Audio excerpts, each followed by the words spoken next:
Yun mga ka-idol, dito na tayo ngayon sa isla. Yan, malapit na tayo sa isla. Nagaminor na lang ako para dahan-dahan tayo makalapit sa Baura.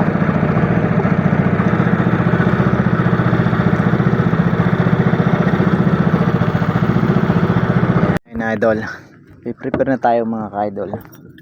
Ito nga pala, pinapakilala ko sa inyo ang aking matagal ng kasama. Yan po ang aking laruan. Medyo yan po ang panghuli ko sa pugita. Medyo kalawang na. Tignan natin kung may subo pa ito, kung makakahuli pa.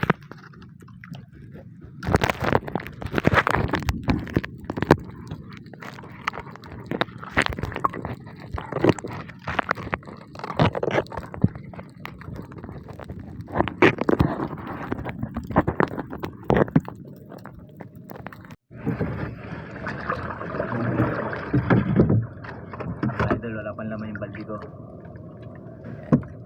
So, mamaya kalaman dito, hugasan natin para hugasan natin.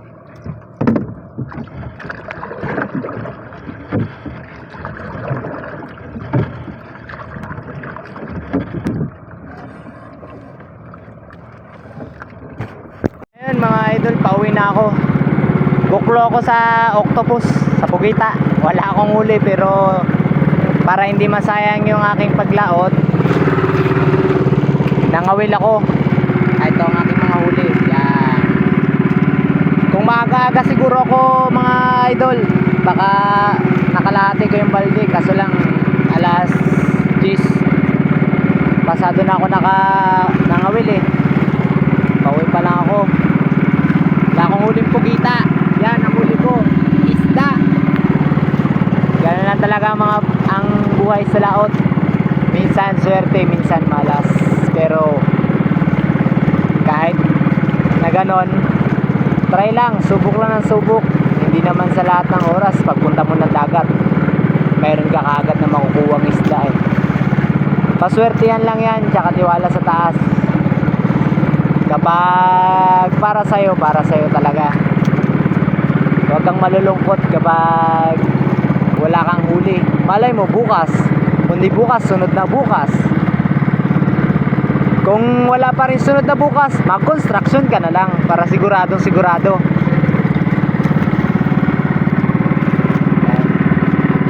Okay na yan, may pangulam na.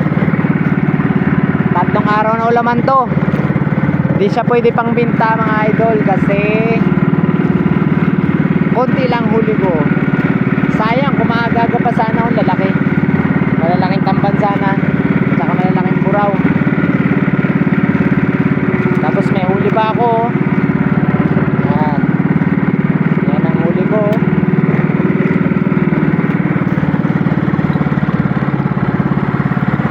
Oh siya mga idol, palike and share naman dyan sa aking ipapost na video para patuloy tayong mag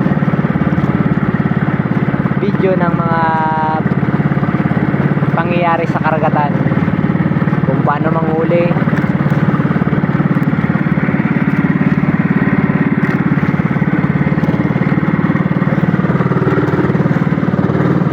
Yun, may nagababasnig doon sa dulo. Sana swertihin sila. Ako swerte rin naman kasi may huli ako eh. Bawing-bawi ko na yung gasolina ko. Pupunta ka sa palengke, magkano kaagad ito? Ang 1 kilo nito 120. Eh nasa 3 kilo tong huli ko, 120. Tapos sa gasolina ko 130. Sa makatuwid, hindi na ako lugi.